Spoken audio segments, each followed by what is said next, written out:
Hello everyone, कैसे हो सब? बिल्कुल ठीक ठाक। तो देखिए बच्चों, आज की क्लास का टॉपिक होने वाला है डायपोल मोमेंट। और जैसा कि आपने हेडिंग में देख लिया है, थंबनेल पर देख ही लिया है कि full explanation of dipole moment मैं आपको इस वीडियो में बताऊंगी। इस वीडियो में मैं आपको डायपोल मोमेंट से रिलेटेड ये सारी बातें बता दूंगी कि ओरिजिन क्या है, उसका यूनिट क्या है, किस तरह से आप यूनिट को एक यूनिट से दूसरे यूनिट में कन्वर्ट कर सकते हैं, और सबसे मोस्ट इम्पॉर्टेंट बात कि एप्लीकेशन ऑफ डायपोल मोमेंट क्या है। यानी जब डायपोल मोमेंट आप पढ़ते हैं तो उसका यूज आप कैसे कैसे कर सकते हो, ये सारी बातें आज के वीडियो में हम लोग जानेंगे। तो चलिए वीडियो में पूरी तरह से बने रहिएगा अंत तक, ताकि आपके दिमाग में हर बात सही तरीके से चली जाए। क्योंकि जैसे जैसे पढ़ाया जाएगा आपको वैसे वैसे कुछ टिप्स एंड ट्रिक्स भी दिए जाते हैं। स्टार्टिंग में ही ये नहीं कहा जा सकता है कि ये टिप्स है ये ट्रिक्स है, क्योंकि वीडियो पूरा एक्सप्लेनेशन के साथ बनेगा। तो जहाँ जहाँ ज़रूरत होती है वहाँ वहाँ इस तरीके की बात बताई जाती है आपको कि ये टिप्स है ये ट्रिक्स है, आप यूज़ कर सकते हैं। मतलब डायपोल मोमेंट पढ़ने के बाद आप बहुत सारी चीज़ों का आंसर कर सकते हो, बहुत सारे क्वेश्चंस का आंसर कर सकते हो। ये टॉपिक है आपके केमिकल बॉन्डिंग से, ठीक है। तो केमिकल बॉन्डिंग क्लास 11th का है, उससे है। तो हम लोग अब जानेंगे कि डायपोल मोमेंट होता क्या है। ओके, तो देखिए सबसे पहली बात, डायपोल मोमेंट का ओरिजिन क्या है, डायपोल मोमेंट होगा कब क्रिएट, ठीक है। तो आपको मैंने पहले पढ़ाया है तो एक वीडियो में, जिसमें मैंने बताया था कि मॉलिक्यूल जो होते हैं, मॉलिक्यूल आप ऐसे कर सकते हैं कि मॉलिक्यूल जो आपका है वो 2 टाइप्स का होता है। एक होता है हमारा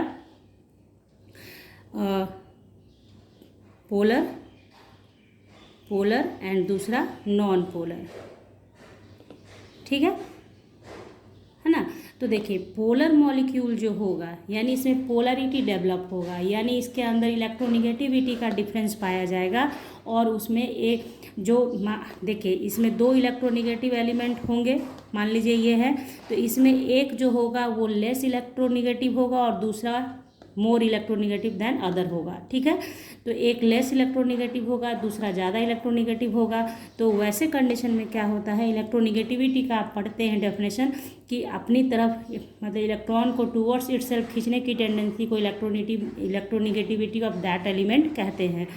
तो इलेक्ट्रोनिगेटिविटी की वजह से क्या होगा, यहाँ पे मान लीजिए कि X का इलेक्ट्रोनिगेटिविटी ज़्यादा है देन H, तो इसके ऊपर क्या होता है, पार्शियल निगेटिव चार्ज आ जाता है, दैट इज, और यहाँ पे इसका पार्शियल पॉजिटिव चार्ज हमारा आ जाता है। कुल मिलाकर आप समझ गए कि पोलैरिटी ऐसा होता है। तो यहाँ पे जैसे H और X था, मान लीजिए ज़रूरी नहीं है कि हमेशा हाइड्रोजन और हैलोजन ही होगा। मान लिया कि ब्रोमीन है और उसके साथ क्लोरीन है, तो इस एटम में भी पोलैरिटी होगा। क्यों? क्योंकि ब्रोमीन और क्लोरीन में देखिए दोनों ही हैलोजन है, ध्यान से समझ लीजिए, दोनों ही हैलोजन है, दोनों में इलेक्ट्रोनिगेटिविटी है। लेकिन यहाँ पे बात क्या हो रही है कि इलेक्ट्रोनिगेटिविटी किसी का लेस होगा और किसी का मोर होगा। तो जिसका ज़्यादा इलेक्ट्रोनिगेटिविटी होगा टूवर्ड्स उसकी तरफ इलेक्ट्रॉन खींचेगा, इसलिए उस पर पार्शियल निगेटिव हो जाएगा और दूसरे के ऊपर पार्शियल पॉजिटिव हो जाएगा। तो ब्रोमीन और क्लोरीन में कैसे पहचानेंगे जब इस तरीके का आ जाए, तो ऐसे केस में आप क्या करते हैं, एटॉमिक साइज के अकॉर्डिंग देखते हैं। तो जिसका एटॉमिक, देखिए एटॉमिक साइज लेस होगा उसका इलेक्ट्रोनिगेटिविटी भी ज़्यादा होगा। एटॉमिक साइज लेस, तो atomic size less, more will be electronegativity, more will be electronegativity का सिंबल होता है EN, ठीक है। तो इस केस में हमारा क्या हो रहा है कि क्लोरीन हमारा एटॉमिक साइज में छोटा है, इसलिए इसका इलेक्ट्रोनिगेटिविटी ज़्यादा हो जाएगा इसकी अपेक्षा। तो हमारा इसके ऊपर पार्शियल निगेटिव हो जाएगा, इसके ऊपर पार्शियल पॉजिटिव हो जाएगा।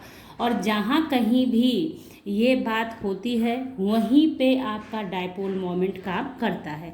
नॉन पोलर मॉलिक्यूल जो होते हैं, नॉन पोलर जिसमें पोलैरिटी नहीं होती है, यानी कि वैसे मॉलिक्यूल जो सेम एटम्स के बीच बनते हैं, जैसे H2 हुआ, Cl2 हुआ, F2 हुआ, तो ये सब क्या होता है, HH, चूँकि दोनों का इलेक्ट्रोनिगेटिविटी सेम है, क्लोरीन दोनों का इलेक्ट्रोनिगेटिविटी सेम है, दैट्स वाई क्या होता है, इलेक्ट्रॉन को कोई नहीं खींचता है और इक्वली शेयर्ड होता है।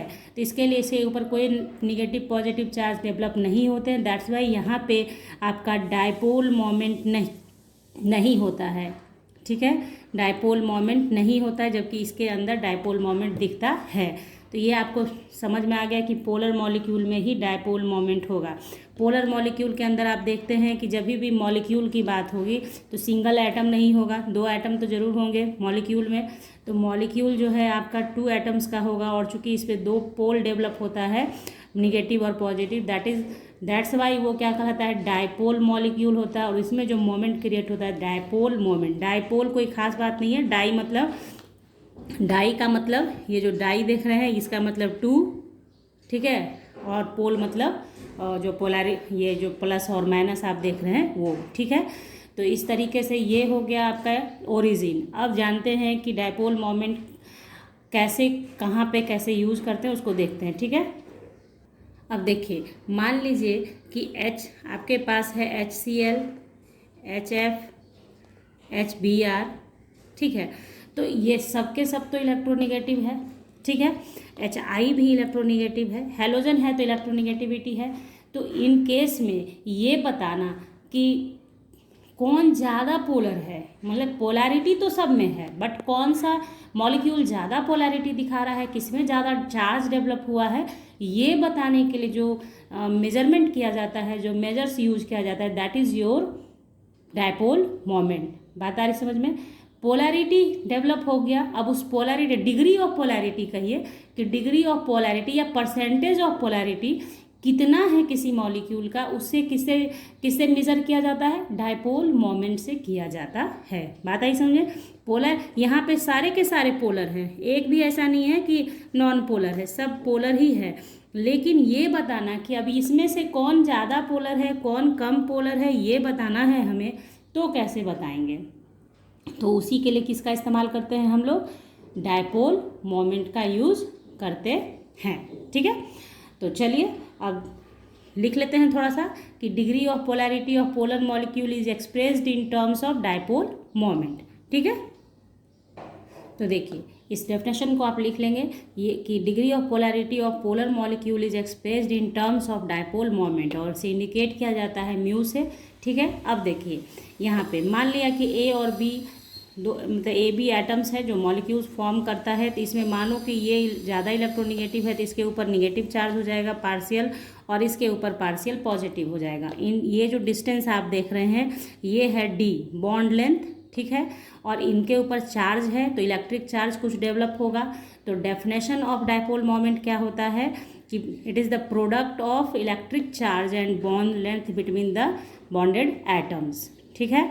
तो इलेक्ट्रिक चार्ज यानी म्यू इक्वल टू, हम बोल सकते हैं डायपोल मोमेंट को रिप्रेजेंट करते हैं म्यू से, mu equal to E into D, है ना, वेयर ई इक्वल टू क्या हो गया, इलेक्ट्रिक चार्ज, एंड डी क्या हो गया हमारा, बॉन्ड लेंथ या distance between the bonded atoms, ठीक है। और ई जो होता है उसे एक्सप्रेस्ड किया जाता है ESU में, और डी को सेंटीमीटर में, ठीक है। तो उसे देख लेते हैं हम लोग।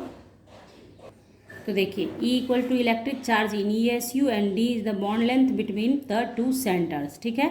तो देखिए जो इलेक्ट्रिक चार्ज है इसका ESU में रिप्रेजेंटेशन होता है, और इसका ऑर्डर ऑफ कितना होता है 10⁻⁻10 ESU, ठीक है। ऑर्डर क्या होता है 10⁻⁻10 ESU, और बॉन्ड लेंथ यहाँ जो आप देख रहे हैं ये सेंटीमीटर में या एंगस्ट्रॉम में रिप्रेजेंट किया जाता है, जिसका ऑर्डर आप जानते हैं एंगस्ट्रॉम का क्या होता है 10⁻⁻8 सेंटीमीटर। तो 10⁻⁻8 सेंटीमीटर, यानी इलेक्ट्रिक चार्ज के जगह पे हम लिख सकते हैं 10⁻10 ESU एंड और डी बॉन्ड लेंथ की जगह पे आप लिखेंगे 10⁻⁻8 सेंटीमीटर, यानी E इक्वल्स टू आपका क्या हो जाएगा, देखिए म्यू इक्वल्स टू क्या हो जाएगा हमारा 10⁻⁻10 इंटू 10⁻⁻8 ESU सेंटीमीटर। तो पहले आप इतना कर लें, ठीक है। उसके बाद हम आपको और आगे जो यूनिट आएगा वो दिखाना है। तो इसको आप वीडियो को रोकें बच्चों, अब ठीक है बच्चों, इसको रोक के आप अपना कॉपी पे नोट डाउन कर सकते हैं, अदरवाइज आप आगे बढ़ सकते हैं, कोई दिक्कत नहीं। तो चलिए ये तो हो गया, अब देखते हैं। तो ये देखिए इसको हम लोग क्या करेंगे, ये हम लोग लिख सकते हैं कि 1 इंटू 10⁻⁻18 ESU सेंटीमीटर, और इसे ही बोलते हैं हम लोग 1 डिवाई, ठीक है। Debye is the unit of dipole moment. Unit of represent करते हैं म्यू से, लेकिन यूनिट क्या होता है डायपोल मोमेंट का, डीवाई होता है, ठीक है। तो हम बोल सकते हैं कि 1 debye equals to 1 into 10⁻⁻18 ESU centimetre, यानी कि डायपोल मोमेंट जो होता है उसका ऑर्डर क्या होता है, वो 10⁻⁻18 के ये में ऑर्डर में होता है, ठीक है। 1 डीबाई, ये क्या है, डीबाई है, ठीक है, डी बाय, और डीबाई क्या है, unit of dipole moment, unit of dipole moment, ठीक है। क्लियर, यहाँ तक आप समझ गए, कोई दिक्कत नहीं है आपको कि यूनिट तक समझ गए। अब देखिए इसी यूनिट को क्या होगा, कुलाम में चेंज करना है, ठीक है। ESU और सेंटीमीटर में आपने देखा, तो कुलाम और मीटर में इसको कन्वर्ट करने के लिए क्या हो जाता है कि देखिए जब इसको कन्वर्ट करेंगे आप, तो वैल्यू आपके पास आएगा 3.335 इंटू 10⁻⁻30 कुलाम मीटर, ठीक है। अब ये कैसे आया, ये आया कैसे वो आपको देखना है, ठीक है। तो देखिए ये जो आया है ये वैल्यू, यहाँ तो आप लिख लेंगे कि 1 डीबाई इक्वल टू ये भी होगा, ठीक है। 1 डीबाई इक्वल टू ESU में ये होगा ये, और कुलाम मीटर में ये होगा, ठीक है। इसे आप लोग इस तरह से ब्रैकेट में करके लिखा कीजिए, ताकि यही सब इम्पॉर्टेंट होता है, आपको ध्यान में रखना होता है ऑब्जेक्टिव के लिए भी और सब्जेक्टिव न्यूमेरिकल के लिए भी। खैर यहाँ देखिए अब आप, तो आप देखिए कि कैसे आया है ये चीज़ मैं बता देती हूँ आपको कि 1 ESU बराबर 1 ESU बराबर होता है कितना, 3.33 इंटू 10⁻⁻10 कुलाम होता है, ठीक है। ये आप अपनी कॉपी पे कहीं भी लिख लीजिएगा, ताकि आपको समझ में आए कि कहाँ से ये वैल्यू आता है। 1 ESU बराबर क्या, 3.33546 होता है, 3.33 10⁻⁻10 कुलाम। तो ये 1 ESU बराबर इतना, तो यहाँ पे कितना ESU है, 1 इंटू 10⁻⁻18 ESU है, तो बस 3.35 इंटू 10⁻⁻10 और -18 भी रह गया, और ये सेंटीमीटर को आपने मीटर में कन्वर्ट कर दिया। तो मीटर में जब कन्वर्ट करेंगे तो ओवरऑल आपका ये आएगा, आप करके खुद भी देख सकते हैं, कोई दिक्कत नहीं है। जैसे 10⁻⁻8 सेंटीमीटर है, इसको कन्वर्ट करेंगे आप मीटर में, तो ओबियस है 100 से डिवाइड करेंगे तभी कन्वर्ट होगा। तो देखिए 10⁻⁻10 मीटर आएगा। तो यही वैल्यू को यहाँ पे पुट करके यहाँ पे ये वैल्यू बनाया गया है। तो आप करेंगे खुद से तो आपका हो जाएगा, ठीक है। तो ये हो गया हमारा ऑल अबाउट डायपोल मोमेंट का डेफिनेशन, डायपोल मोमेंट कैसे होता है, उसका यूनिट क्या होता है। अब हम लोग जानेंगे इसके इम्पॉर्टेंट एप्लीकेशंस के बारे में। तो देखिए सबसे पहली बात यहाँ पे जान लें कि चलिए कि डायपोल मोमेंट जो है, चूँकि इसमें आप क्या देख रहे हैं कि इसमें डायरेक्शन होगा, ठीक है।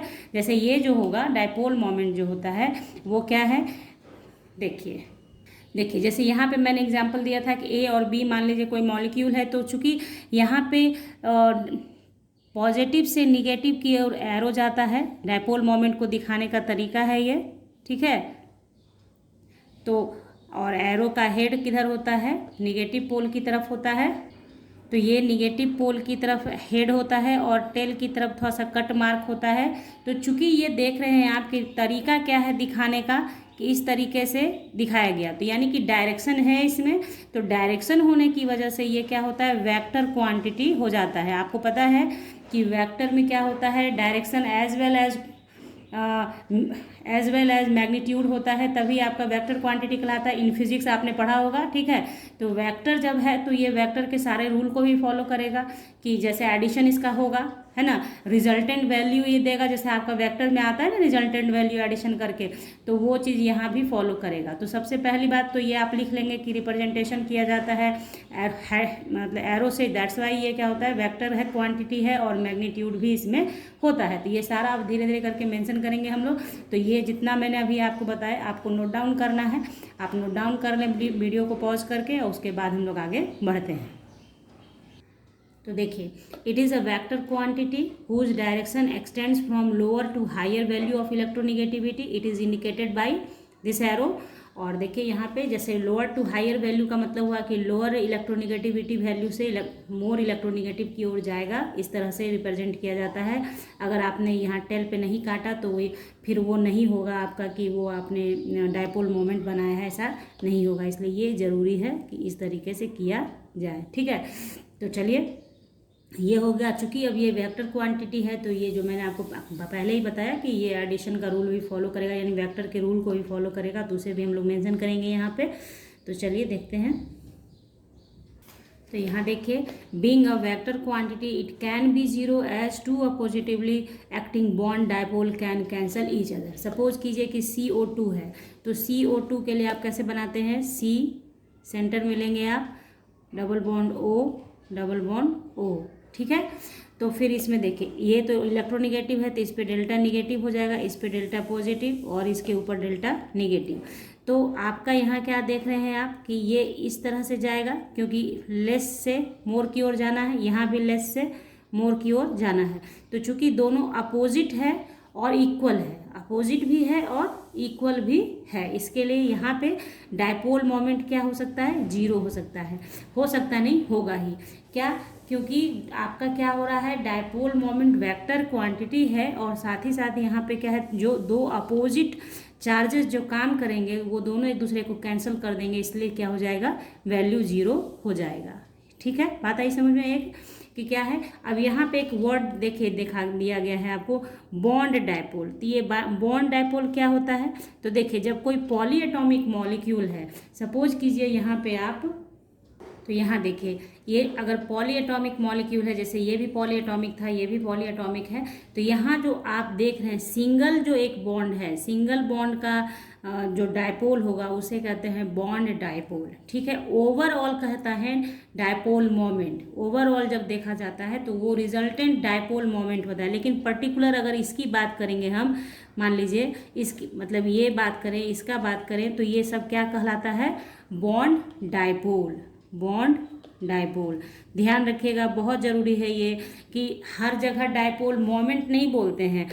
सिंगल बॉन्ड मतलब पॉली एटॉमिक के अंदर जो ढेर सारा बॉन्ड होगा वो अलग अलग पर्टिकुलर एक एक बॉन्ड के को बोलते हैं बॉन्ड डायपोल। तो यहाँ पे वही लिखा गया कि as two oppositely acting bond dipole can cancel each other. ये क्या है, बॉन्ड डायपोल है, ये क्या है, बॉन्ड डायपोल है, और जो रिजल्टेंट आपने लाया ना म्यू इक्वल टू जीरो, ये है आपका डायपोल मोमेंट। फर्क समझ में आ रही है बात, कि जो आप एक एक करके दिखाते हैं वो आपका बॉन्ड डायपोल, और जो ओवरऑल आप निकालते हैं वो डायपोल मोमेंट। जैसे यहाँ पे देखिए क्या होगा, कार्बन से क्लोरीन की ओर चलेगा, ठीक है, कार्बन से क्लोरीन की ओर, कार्बन से क्लोरीन की ओर, कार्बन से क्लोरीन की ओर, तो ये सब एक दूसरे को कैंसिल कर देगा, और कैंसिल करने के कारण म्यू क्या हो जाएगा, जीरो हो जाएगा। तो डायपोल मोमेंट जीरो हो गया, इसका बात आई समझ में, डायपोल मोमेंट क्या हो गया, जीरो हो गया। लेकिन बॉन्ड डायपोल जीरो नहीं है, बॉन्ड डायपोल का वैल्यू हो सकता है, यानी बॉन्ड डायपोल जीरो नहीं भी है तब भी क्या होता है, हमारा डायपोल मोमेंट जीरो हो सकता है, क्योंकि डायपोल मोमेंट डिपेंड करता है शेप पे, ज्योमेट्री ऑफ द मॉलिक्यूल पे। ठीक है, तो ये हो गया इतना। आगे हम लोग इसको मेंशन करेंगे, लिखेंगे, पहले समझ लिया आपने क्या होता है, अब इसको लिखेंगे। ठीक है, तो देखिए यहाँ पॉइंट नंबर 2 आपका इम्पॉर्टेंट पॉइंट में होगा क्या कि देखिए, the dipole moment of single bond in a polyatomic molecule is known as bond dipole. Bond dipole के नाम से जाना जाता है, and it is different from the dipole moment of molecule as whole. जो मैंने आपको समझाया कि ये डायपोल मोमेंट से डिफरेंट होता है बॉन्ड डायपोल। यानी यहाँ देखिए जैसे वाटर मॉलिक्यूल है ये हमारा, तो क्या है, ऑक्सीजन की तरफ आएगा ऐसे एरो, क्योंकि लेस इलेक्ट्रोनिगेटिव से मोर इलेक्ट्रोनिगेटिव की ओर आना है, आ गया। ठीक है, ये निगेटिव चार्ज है, ये पॉजिटिव है। तो ये जो आप देख रहे हैं पर्टिकुलरली ये एक एक ठो, तो ये आपका हो गया बॉन्ड डायपोल। हाँ, तो ये अलग चीज़ है। बॉन्ड डायपोल क्या हुआ आपका यहाँ पे, पर्टिकुलर एक एक का आप देख रहे हैं, तो ये क्या है, बॉन्ड डायपोल जरूरी नहीं है कि जीरो होगा, क्योंकि पोलैरिटी वो दिखाएगा, लेकिन as a resultant dipole moment zero भी हो सकता है। इस केस में क्या होगा, चूंकि ये देखिए रिजल्टेंट ऐसे जा रहा है, तो ऊपर की ओर रिजल्टेंट डायपोल काम करेगा और म्यू का कुछ ना कुछ वैल्यू देगा, डायपोल मोमेंट देगा। ठीक है, तो ये बात समझ में आई आपके कि रिजल्टेंट डाइपोल मोमेंट, जो रिजल्टेंट वैल्यू होता है वो होता है डाइपोल मोमेंट, तो ये अलग होता है ना। और आपका बॉन्ड डाइपोल सिंगल सिंगल होता है। सपोज कीजिए कि जैसे ये दिया था मैंने अभी तो आपको इस तरीके से, तो इसमें क्या था, तो यहाँ देखिए आप कि ये हो गया आपका, तो इस तरीके सॉरी यहाँ ऐसे, तो ये देखिए ये जो पर्टिकुलर है ये डाइपोल, ये बॉन्ड डाइपोल है, ये जो आपका है बॉन्ड डाइपोल, बॉन्ड डाइपोल। और रिजल्टेंट जो आपका आएगा zero, mu equal to zero, जो अभी जस्ट मैंने बताया कि कैसे जीरो क्यों हो रहा है, कैंसिल कर देता है एक दूसरे को, तो ये हमारा डाइपोल मोमेंट है। बात आई समझ में। यहाँ पे आप देखिए वाटर का डाइपोल मोमेंट आप लिख सकते हैं 1.84 होता है। ठीक है, डिवाइड, ओके। तो इस तरीके से ये हो गया। अब आगे देखिए फीचर्स नंबर 2 आपने देख लिया, वेक्टर क्वांटिटी है, जीरो हो सकता है क्योंकि एक दूसरे को कैंसिल कर देता है। दूसरी बात आपने जाना कि सिंगल को बॉन्ड डाइपोल कहते हैं। एज अ वो बॉन्ड डाइपोल और डाइपोल मोमेंट डिफरेंट चीज़ है। बात आ गई समझ में आपके। तो देखिए important point number 3, all non polar molecule have zero dipole moment. अगर कोई मॉलिक्यूल नॉन पोलर है तो उसका डाइपोल मोमेंट जीरो ही होगा। For example Cl2, H2, F2, जब भी नॉन पोलर की बात करेंगे तो वो सिमिलर एटम के बीच ही बनेगा, तभी वो नॉन पोलर होगा। तो नॉन पोलर मॉलिक्यूल का डाइपोल मोमेंट हो गया जीरो, नहीं होगा डाइपोल मोमेंट उसमें। लेकिन जब मॉलिक्यूल आपका मोर देन 2 बॉन्ड्स रखता है, यानी पॉली एटॉमिक मॉलिक्यूल हो जाएगा, तो वैसे केस में क्या होगा, one polar, when a molecule contains more than one polar bond, its dipole moments depends not only the individual bond moment but also on the arrangement of the molecule। यानी अब arrangement की भी बारी आ जाएगी। जैसे देखिए, जैसे अभी आपने CO2 को देखा, जैसे CCl4 को देखा था आपने, तो सबसे पहले CO2 को देखिए फिर से एक बार CO2, इसमें क्या था, इस तरीके से, इसके वजह से क्या हुआ, डाइपोल मोमेंट जीरो। यानी कि जीरो हो गया मतलब लीनियर है, या तो लीनियर या तो सिमेट्रिकल, दो ही चीज़ हो सकता है जीरो के लिए। या तो मॉलिक्यूल का अरेंजमेंट मतलब आपका सिमेट्रिकल है या फिर लीनियर है, तो म्यू इक्वल टू जीरो। जैसे अब ये आपने देखा, मान लिया कि ये लीजिए कार्बन टेट्राक्लोराइड, तो देखिए इस तरीके से होगा। ठीक है, तो इसमें क्या है, कार्बन, चूँकि कार्बन से क्लोरीन की ओर आपका जाएगा एरो, ऐसे कार्बन से क्लोरीन, बस एरो का खेल है बच्चों, यही टिप्स है और यही ट्रिक है कि डाइपोल मोमेंट में कोई कहानी नहीं है। सिर्फ अगर डाइपोल मोमेंट जीरो आया है तो गिवन मॉलिक्यूल या तो लीनियर है या तो सिमेट्रिकल है। अगर डाइपोल मोमेंट का कुछ भी वैल्यू आया है, इट मीन्स कि उसका उसका शेप ना लीनियर है और ना ही सिमेट्रिकल है, यानी वो अनसिमेट्रिकल मॉलिक्यूल है। जैसे यहाँ देखें, ये तीनों अपोजिट जा रहा है, जबकि एक कहाँ जाएगा, इन तीनों के अपोजिट जाएगा। तो ये जो डाइपोल मोमेंट है ये इसके रिजल्टेंट से, ये तीनों का जो रिजल्टेंट नीचे की ओर आएगा उसकी वजह से कैंसिल हो जाएगा। ये ऊपर की ओर पॉइंटेड है और ये नीचे की ओर पॉइंटेड है, इसलिए म्यू इक्वल टू हो गया कितना, जीरो।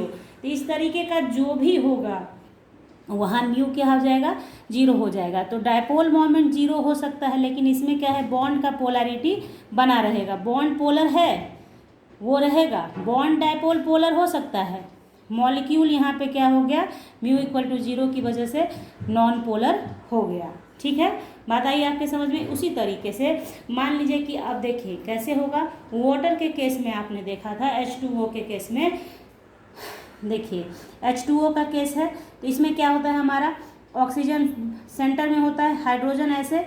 तो क्या हो गया कि यहाँ पे जैसे इस तरीके से आया, इसका रिजल्टेंट ऊपर की ओर काम करता है, तो म्यू का वैल्यू आता है 1.84 डिवाइड।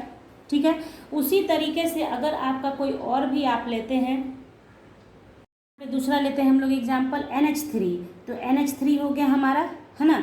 तो देखिए N है, H है, तो इस तरीके से लोन पेयर काम करता है ऐसे। तो देखिए NH के बीच में N ही ज़्यादा इलेक्ट्रोनेगेटिव होगा देन हाइड्रोजन, तो ये कैसे चलेगा, देखिए ऐसे एरो आएगा, ऐसे एरो, ऐसे एरो। ठीक है, तो सारा का रिजल्टेंट ऊपर की ओर जा रहा है, ऊपर की ओर, तो एक रिजल्टेंट काम करेगा ऐसे और इसका म्यू का वैल्यू कुछ ना कुछ आपको आएगा यहाँ पे, ठीक है। तो कहने का अर्थ क्या हुआ कि डायपोल मोमेंट डिपेंड करता है आपके शेप पे, मॉलिक्यूल का शेप कैसा है। यानी आपको अगर क्वेश्चन में दे रखा है कि डायपोल मोमेंट 0 है तो मॉलिक्यूल में बी लीनियर और सिमेट्रिकल, या म्यू का वैल्यू कुछ है, समथिंग कुछ है, तो मॉलिक्यूल नॉन लीनियर और अनसिमेट्रिकल होगा। बातें आ रही है आपके समझ में? ये सारी बातें आपको लिखवा दी जाएंगी, लेकिन आप समझिए इस चीज़ को। तो यही था इसका टिप्स। आपको बस ये चीज़ एरो पर काम करना सीख लीजिए, कैसे रिजल्टेंट जाता है, क्या होता है। इससे रिलेटेड एक बहुत इंपॉर्टेंट क्वेश्चन है जो क्लास 12 में अक्सर पूछे जाते हैं, वो आपको बताऊँगी। तो देखते हैं, पहले इसको आप वीडियो को रोक के, आप लोग से यही रिक्वेस्ट है कि वीडियो को रोक कर खुद से आप इसको नोट्स तैयार कर सकते हैं। बाकी मैं देखती हूँ, आगे लिखती हूँ, ठीक है। तो यहाँ देखिए पॉइंट नंबर 6 जो मैंने आपको समझाया वही लिखा है, लिख लीजिएगा आप लोग भी। Dipole moment of symmetrical molecule having no lone pair, जिसके पास की लोन पेयर नहीं होगा, आर 0, डायपोल मोमेंट 0। एग्जाम्पल आप देख रहे हैं। उसी तरह से 6 number, dipole moment of unsymmetrical molecule having lone pair, unsymmetrical having lone pair of electrons are non zero dipole moment होगा। यानी डायपोल मोमेंट का कुछ ना कुछ वैल्यू होगा। जैसे आप देख रहे हैं यहाँ पे H2O, H2S, NH3, SO2, F2 etcetera, ये सब जितने देख रहे हैं सबके पास लोन पेयर ऑफ इलेक्ट्रॉन है, अनसिमेट्रिकल होगा, इसलिए डायपोल मोमेंट का वैल्यू कुछ ना कुछ होगा। और साथ ही साथ 7 नंबर पॉइंट देखिए कि जैसे जैसे greater the number of lone pair होगा इलेक्ट्रॉन्स, मतलब greater the number of loan pair of electrons greater will be dipole moment. यानी कि किसी मॉलिक्यूल में जितना ज़्यादा लोन पेयर ऑफ इलेक्ट्रॉन होगा उसका डायपोल मोमेंट उतना ज़्यादा होगा, मतलब मैक्सिमम होता जाएगा। जैसे वाटर में वाटर का ज़्यादा होता है, अमोनिया का कम होता है। अमोनिया में एक ही लोन पेयर है इसलिए।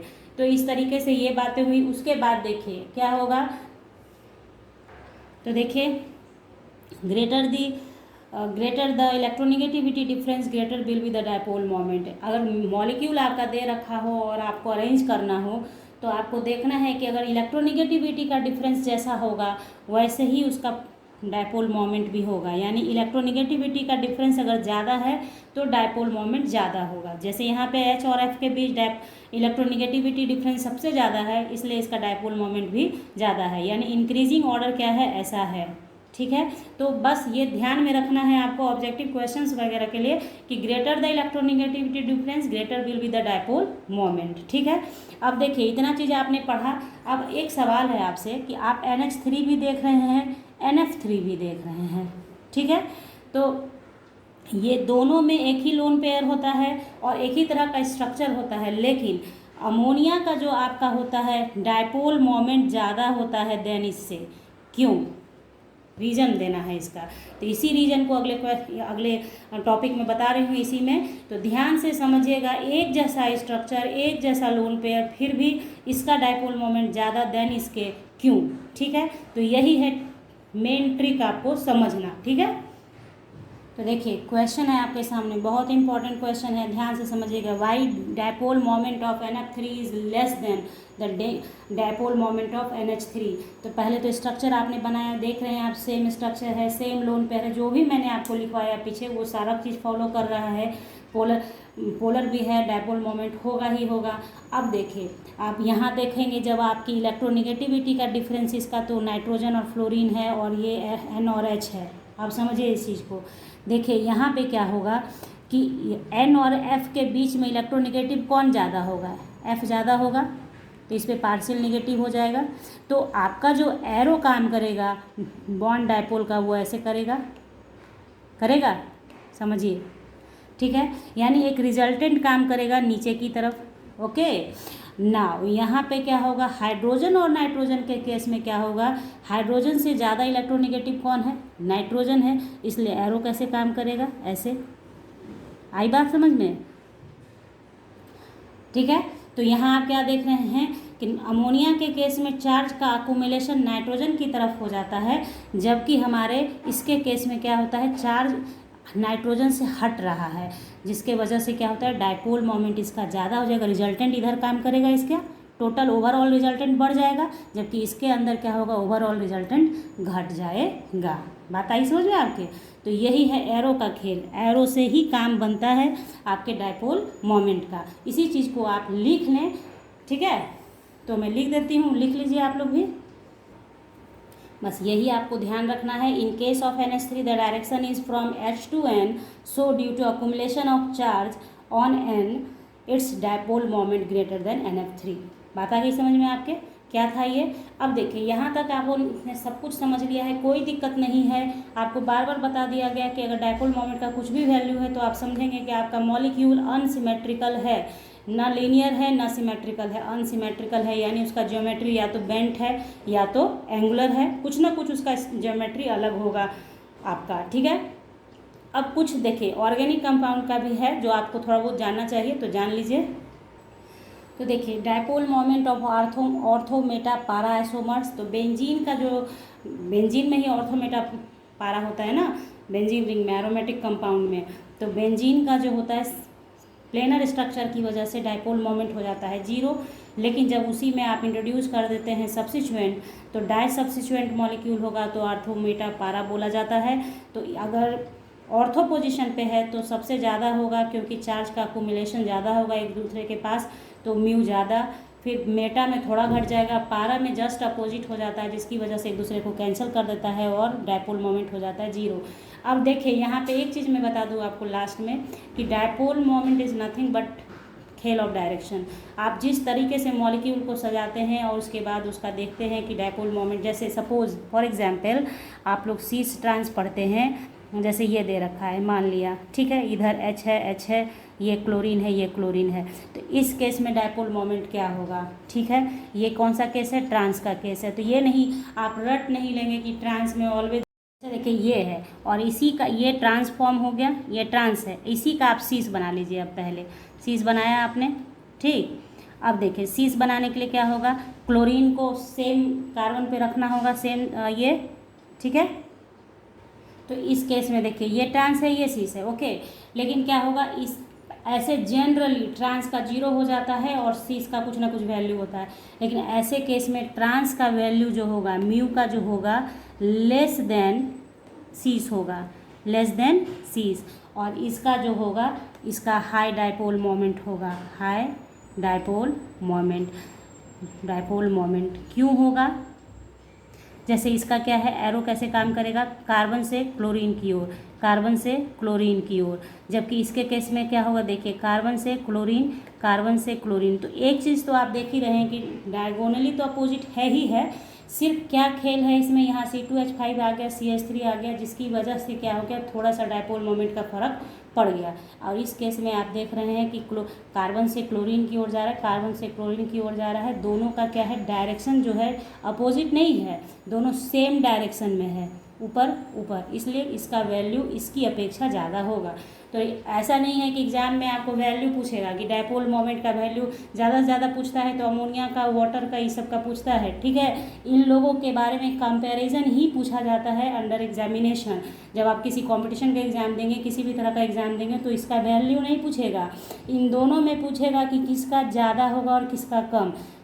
तो नॉलेज होना चाहिए आपके पास इस बात का कि ये हाई कैसे है, ये लो कैसे है। तो आप क्या देख रहे हैं कि डायरेक्शन का खेल है, इसका सेम डायरेक्शन में है, अपोजिट डायरेक्शन में है तो कम हो गया वैल्यू, सेम डायरेक्शन में है तो ज़्यादा हो गया वैल्यू। इस केस में क्या हुआ, चूँकि सेम एटम्स है एक सभी जगह, तो अपोजिट डायरेक्शन में होने की वजह से म्यू हो गया 0। यहाँ पे जैसे ही आप मॉलिक्यूल चेंज करेंगे, रेडिकल यहाँ पे जैसे ही अल्काइल ग्रुप लाएंगे तो फिर इसका भी वैल्यू कुछ ना कुछ अलग हो जाएगा। बातें समझ में आ रही हैं आपके? यहाँ भी आप देख रहे हैं क्लोरीन क्लोरीन क्लोरीन है तो ऐसा हो गया, कुछ डिफरेंस हो जाएगा तो बात बदल जाएगी। इसलिए सिर्फ आप ध्यान रखिए कि डायपोल मोमेंट का वैल्यू है तो वो पोलैरिटी, वो मॉलिक्यूल पोलर है, उसका शेप सिमेट्रिकल नहीं है, लीनियर नहीं है।